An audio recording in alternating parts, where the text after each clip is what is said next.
వస్తే మనోనిగ్రహం గురించి తెలుసుకుందాం. మన మనస్సు ఖాళీగా ఉంటేనే కదా చెడ్డ ఆలోచనలు మనల్ని వెంటాడతాయి. అందుకే మన మనస్సుని భగవంతుని వైపే మళ్ళిస్తే సరిపోతుంది.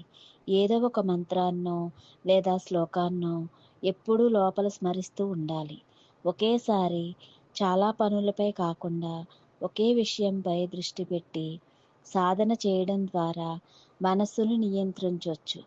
మనోనిగ్రహం అనేది నిరంతర అభ్యాసం, క్రమశిక్షణతో కూడిన ప్రక్రియ.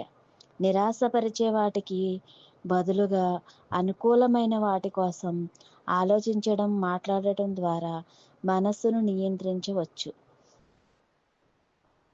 మనస్సును అదుపులో ఉంచుకోవడం అనేది అంతర్గత శాంతికి, మానసిక స్పష్టతకు, ఆత్మ సంతృప్తికి చాలా అవసరం.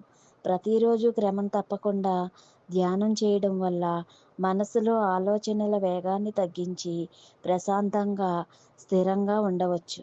మనసుతో పాటు హృదయంతో కూడా ఆలోచించడం వల్ల మనోనిగ్రహం కలుగుతుంది. బాహ్య ప్రపంచాన్ని, అంతరంగ ఆలోచనలను మరిచిపోయి మనస్సును మార్చడానికి ప్రయత్నించాలి.